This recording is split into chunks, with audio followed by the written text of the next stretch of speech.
everyone. In this video, we'll take up the anatomy of various parts of the plants. The parts of the plants which we are studying here will be the root, stem and the leaf. And root will be studied under the dicot and monocot. Again the stem same dicot and monocot. Leaf also the dicot and monocot. So first we will start with the root and especially the dicot root. The first structure which we are studying here is the dicot root. So what are the parts which are present in the dicot root? The outermost part of any part or any part of the plant is made up of the epidermis. That is what we have seen in the epidermal tissue system. So the outermost part is made up of epidermis, and in case of the root, the epidermis is called as the epiblema. It is called as epiblema, and these epidermal cells, these are the flat cells. These are the flat cells which are parenchymatous. These are parenchymatous. Then one peculiar feature of the epidermis or epiblema here is the cells have outgrowths. There are outgrowths which are called as the root hairs. The outgrowths called as root hairs are present on the epiblema. However, remember there are no stomata. There are no stomata and no cuticle present. No stomata and no cuticle present in the epidermis of the dicot root or epiblema of the dicot root.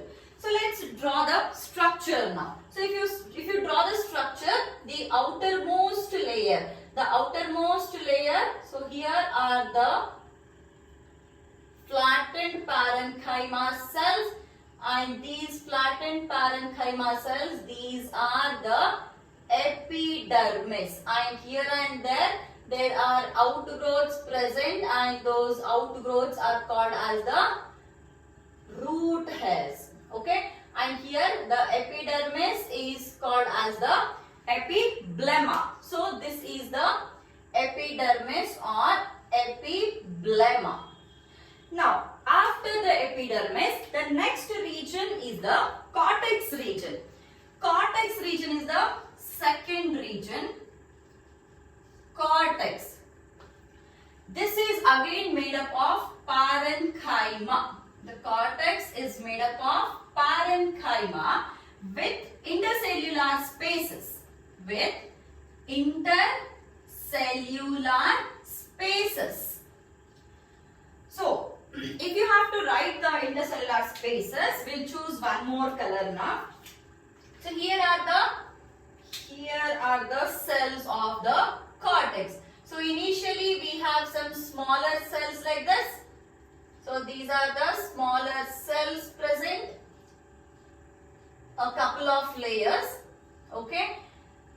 And after these layers, and then we have a few bigger sized parenchyma cells, all with the intercellular spaces only. So these are also having the intercellular spaces. See, this is actually a 5-mark question in the PO examination. So if you have to draw the structure of the dicot root, what is a proper method of drawing the dicot root? See, whenever you take the boundary of the epidermis, first draw the boundary of the epidermis. So after you draw the boundary, just draw the lines like this. This is a proper method of drawing the dicot root or monocot root, stem, anything. Okay, so once you draw it, now make the boundaries of the vascular region, which is very important. So let's have the boundary for the vascular region. See, this is the total margin. Leave some space here and leave some space here also, and then take the boundary here like this. Draw the margins for the vascular region. Leave some space here also and then some space here, and this should be the boundary for the vascular region. So after the boundary of the vascular region, you can have the filling cells or the ground tissue, which is made up of all the parenchyma cells. So we are just drawing a few more layers here. Okay. So you can draw 4 or 5 layers, up to 5 layers of some bigger parenchyma cells. After the bigger parenchyma cells, again there are some small compact cells present like this in the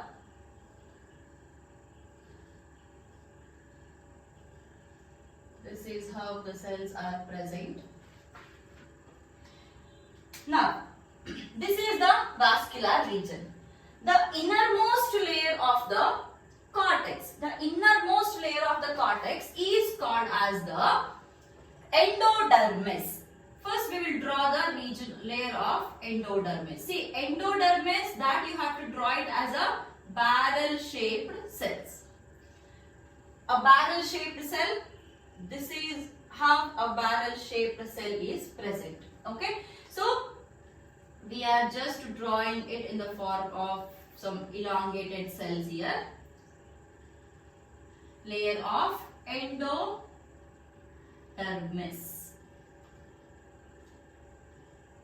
Okay. Keep some bigger region for the vascular tissues, because you really should differentiate the xylem and phloem, or show proper structures of the xylem and phloem. So join the lines here. These are the cells of the endodermis. Okay. Now you can again fill everything. So leave the cells here. Take it up.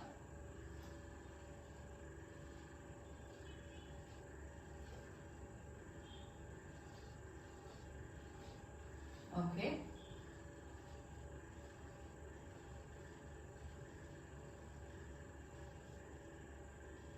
These are all the compact parenchyma cells, but of course they all have the intercellular spaces present. So this is how they are present.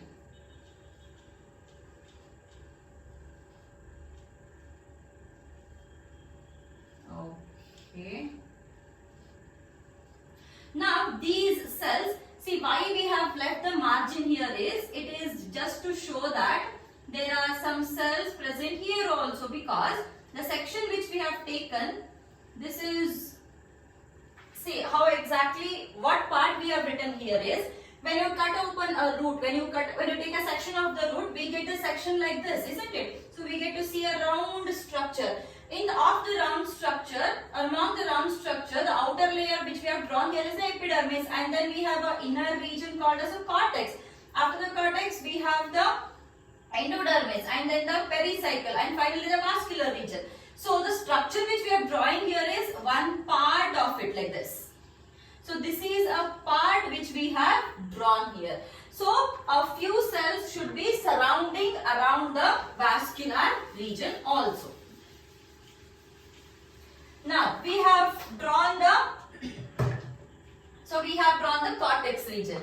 So this is the cortex, which is made up of the parenchyma cells, and this is the layer of the endodermis. This is endodermis, which is very important layer of the cortex and innermost layer of the cortex.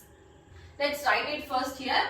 Cortex, it is all made up of parenchyma with intercellular spaces, and the innermost layer is endodermis. It is endodermis. So what is this endodermis? What is so much important about the endodermis? See, endodermis, this is one single cell called as the endodermis, and this cell is usually, we call this cell as the cell which has got the deposition of suberin. it has got the deposition of suberin like this. Okay, there will be every endodermis cell will be having the deposition of suberin like this, and this is a barrel shaped cell. So here this is one single cell of endodermis. Now we have a layer of endodermis here, but not all the cells will be having the suberin deposition. Only a few cells, see like this, we have the cells present here. Now after 3 cells we have a cell gap, 1 or 2 cells gap, and then we again have one more strip of the suberin. Again a gap is there, again we have one more strip of the suberin like this, and again we have a gap, and then we again have one more strip of the suberin like this. Now these suberin deposits, wherever the cells have got the suberin deposition, that is making a strip of suberin, isn't it? And that strip of suberin is called as the Casparian strip. It is called as Casparian strip. This Casparian strip, it is made up of suberin. Okay, this is the suberin, and this suberin is impermeable. It is impermeable to water. It is impermeable to water. See, all the tangential walls as well as the radial walls. The tangential walls and radial walls have suberin deposition. What is this radial walls and the tangential walls? They have suberin deposition. See, if you cut open this one single cell of the endodermis, then how it looks like? It almost looks like this. So this is how the structure of a section of the part of the endodermis when you see it. So here all we have the depositions of the suberin. So these are called as the radial walls, and these are the radial walls. Tangential walls are these walls. So here also we have the deposition. This is all the radial parts, and here also we have the depositions, that is the tangential walls. So the radial as well as tangential walls, they both have the deposition of the suberin, and those cells are making the they look like the strip of the suberin, and those strips are called as the Casparian strips. And now these cells, the cells which doesn't have the suberin deposition, they are called as passage cells. They are called as passage cells. At the end of this class, let me explain you what is the importance of the passage cells. Now, we are done with the endodermis. Inside the endodermis, okay, inside the endodermis, there are a few layers of small parenchyma cells. A few layers of small parenchyma cells, which are called as pericycle. Pericycle, these usually are participating in the secondary growth in case of the dicots. So these are the cells of the pericycle. So there will be a few layers of pericycle. So I am just drawing only 2 layers here. Let me just complete one more layer. Okay. Only in the dicots the pericycle is involved in the secondary growth, because in the monocots pericycle is present, but the monocots will not show the secondary growth. So this is a layer of the pericycle. These cells of the pericycle, these are usually thick walled, and the lateral roots originate from the pericycle. Let me write it here. Next region is the pericycle. See, The region which is inner to the endodermis. Region which is inner to the endodermis is called as the stele region. The region inner to the endodermis is called as the stele region, and this is the cortex region, and that is the epidermis. In the stele region, what all comes inside the stele region? The first one, the first part which comes in the stele region is the pericycle. It is the pericycle, and this pericycle, it is made up of very thick walled parenchyma cells. Okay, it is made up of thick walled parenchyma. Then next important thing is it gives rise to the lateral parts or lateral roots. Lateral parts or the lateral roots and vascular cambium. Lateral roots and vascular cambium are produced during the secondary growth by the pericycle. So they have thick walled parenchyma and produce lateral roots and vascular cambium during the secondary growth. Next, inner to the pericycle. Inner to the pericycle, we have the vascular bundles.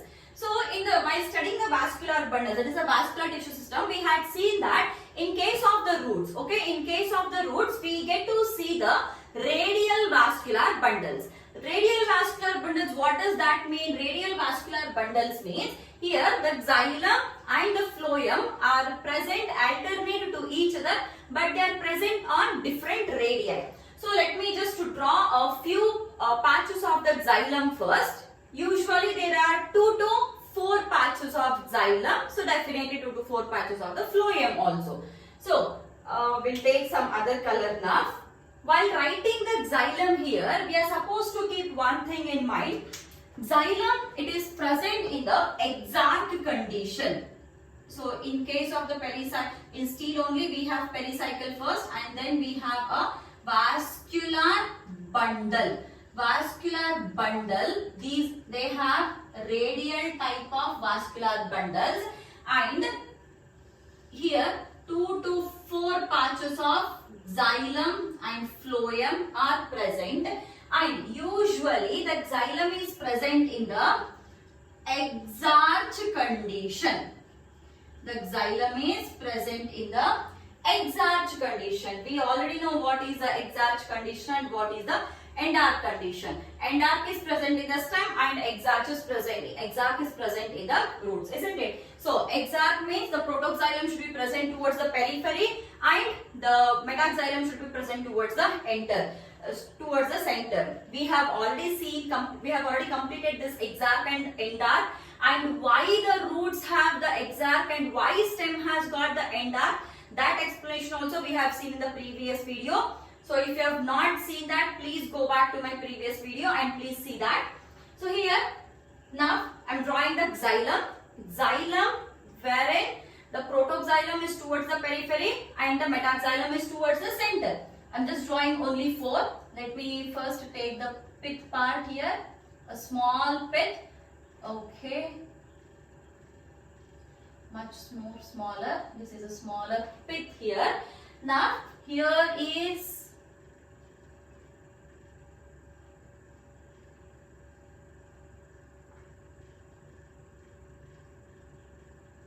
okay. Again one more.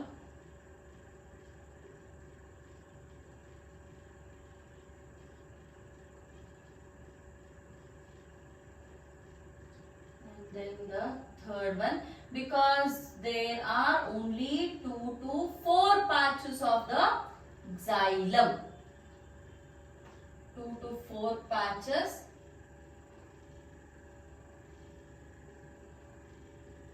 Okay. So these are the patches of the xylem. In this, now the outermost or the peripheral xylem, this is the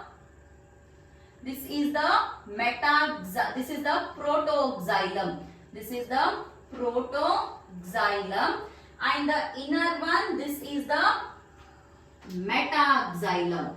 Metaxylem and the protoxylem. Coming to the Coming to the phloem now. So if you draw the phloem, here we have the patches of the phloem present here. These are the patches of the phloem. So phloem, they are alternate to the xylem. These are the patches of the phloem. Let me first label it. This is the phloem. Now, in between the xylem and the phloem, okay? So, in between the xylem and the phloem, here we have some cells. So, there are some spaces, right? The spaces between the xylem and the phloem, they are filled with some parenchyma cells, and these parenchyma cells are called as the conjunctive tissue. This patch of the parenchyma is called as the conjunctive tissue. This is the patch of parenchyma cells which are called as the conjunctive tissue, and this conjunctive tissue is also a part of the stele only. So what you have to observe here is most of the ground tissue, it is all made up of the parenchyma only, isn't it? So this is the conjunctive tissue now. Let me just label this also. Okay, I'm labeling it here. This is conjunctive tissue. This conjunctive tissue and the pericycle, conjunctive tissue and the pericycle, they both participate in the secondary growth. How they participate in the secondary growth, that we will see a bit later. Okay, coming to the pith part here. So pith is here, which is a quite small and it is not conspicuous. So we can take it as a inconspicuous pith. So pith, let me just draw it here. This is the pith. Okay, pith is inconspicuous and it is quite small. So in the stele region, what all is present? In the stele region, pericycle and then the vascular bundle. Then after the vascular bundle, it is the conjunctive. Conjunctive. It is conjunctive tissue. And the last one is the pith. Among these four, the conjunctive tissue and the pericycle, they participate in the secondary growth of the dicot root by forming a cambium or a vascular cambium. How secondary growth takes place, that we will see it now. Secondary growth. What exactly is this secondary growth? We'll just change this to the secondary growth in the dicot root. Secondary growth in dicot root. So that secondary growth, it majorly takes place in the region of the vascular region. So what is secondary growth? Secondary growth, we can simply term it as increase in the girth. Increase in girth by forming the secondary xylem and the secondary phloem. Okay, increase in the girth by producing the secondary xylem and secondary phloem. The phloem which we have drawn here is the primary phloem, and the xylem which we have drawn here is the secondary xylem. So now we are supposed to start with the secondary growth. See what happens is, here above the xylem, this is the xylem, isn't it? What is there above the xylem? Above the xylem we have the cells of pericycle, isn't it? So above the xylem we have the cells of the pericycle. So let me take let me take blue. See, above the xylem there is a patch of pericycle present. Below the phloem, what is present? Below the phloem we have the cells of the conjunctive tissue. Above the xylem we have pericycle. Below the phloem we have the conjunctive tissues. Now what happens? A few cells of the pericycle and a few cells of the conjunctive tissue. That is, a few cells above the xylem and a few cells below the phloem. A few cells below the phloem. they gain the activity of the meristems. They gain the activity of meristems and they form a wavy ring like this. So this is the ring which is being formed, and this ring is meristematic ring. So cells below the phloem and the cells above the xylem. Below the phloem means what cells are there? Below the phloem we have the conjunctive cells or the conjunctive tissue. And above the above the xylem, what do we have? Above the xylem, it is all the pericycle. So pericycle and the conjunctive tissue cells, they form the meristematic ring. And this is a meristematic wavy ring. This is a meristematic wavy ring. So only this part I am shifting it here. Okay, I am not writing all the part of the complete root structure here. I am just shifting this region here. Now this is a region of pericycle. The blue one, it is the pericycle, and in the pericycle, what do we have done here? Here we have a wavy ring which has been formed. This is a wavy ring. Okay, fine. This is a wavy ring formed, and this wavy ring, it is a meristematic ring. This is a meristematic ring. Okay. And what do we have here? Here all we have the xylem, and this is the phloem part, isn't it? So phloem we have drawn it in the red. So this is all the phloem part here, and here we have the xylem present inside. So this is all the xylem region. This is the xylem, this is a xylem, and this is also a xylem. This is all the xylem present. Now what happens? The ring which is meristematic here, this has got the capacity to produce the cells both on the inner side and outer side. This meristematic ring, this has the capacity of producing the new cells. Meristem has got the capacity of producing the new cells, right? So it starts producing the new cells both on the inner side as well as on the outer side. On the inner side, it starts producing the cells like this. On the inner side, it is producing the cells like this. Now, as in more and more cells are produced, these are the cells which are produced on the inner side. On the outer side, okay, on the outer side, it starts producing the cells like this. On the outer side, it is producing the cells like this, and on the inner side, it has already produced the cells. The cells which are produced on the inner side, they are called as a secondary xylem, and the cells produced on the outer side, they are called as a secondary phloem. This is a primary phloem, and the cells which are formed are the secondary phloem. Similarly, this is a primary xylem, and the new cells are the secondary xylem. So now, what happens here is, as in more and more cells start getting produced, there is a requirement of the space. Now there is no space for the new cells. The space is completely covered. Now what happens? Now, to produce new xylem cells, these old cells of xylem should be shifted to the center like this. They should be shifted to the center. So let me draw one more now. See, old cells of the xylem have to be shifted to the center for the production of new xylem cells.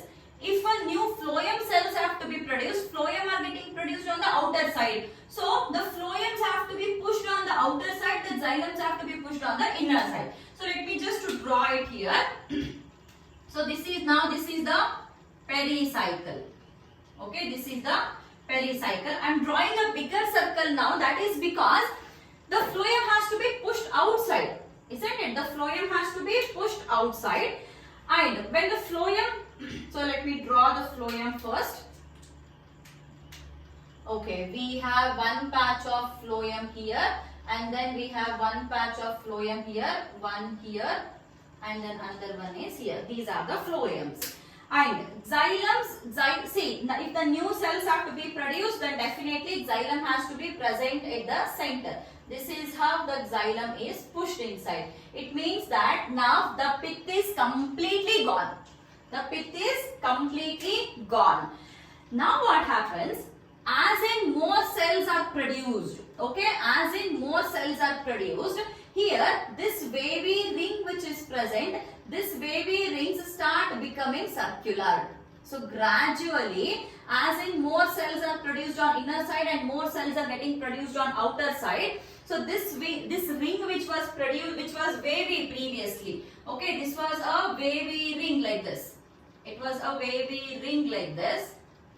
Now this wavy ring, okay, this wavy ring now starts becoming circular. How it becomes circular? See here, this is the, so this is a circular new ring which has been formed, okay. So this was a previous wavy ring. This is a previous wavy ring, okay, and here inside what is getting produced? Inside, from here inside it is all the xylem produced, and this xylem is called as the secondary xylem, okay. This is called as the secondary xylem. All this is, see, now there is huge amount of secondary xylem produced, and because of which the primary xylem is completely pushed towards the pith, and pith is completely crushed off. At the same time, there is a huge amount of secondary phloem also getting produced. So this is the secondary phloem which is being produced. A huge number of secondary phloem produced. So now due to the production of a more amount of secondary xylem and secondary phloem, now what happens? The space, the boundary has to be increased. When the boundary is increased, don't you think, if you compare this and this sections now, here the boundary is small and here we have a huge boundary. So definitely it is an indication that the gut or the width has been increased, the width of the root has been increased, and that increase in the width of the root is itself called as the secondary growth. So secondary growth is happening due to the production of secondary xylem and secondary phloem. The dotted lines which I have drawn here, this is a previous cambium which was a wavy ring. That wavy ring now changed into the circular cambium ring. So this is how the secondary growth in the dicot root takes place. However, the secondary growth is absent in the monocots. So the monocot root, that we will take up in the next video. Thank you.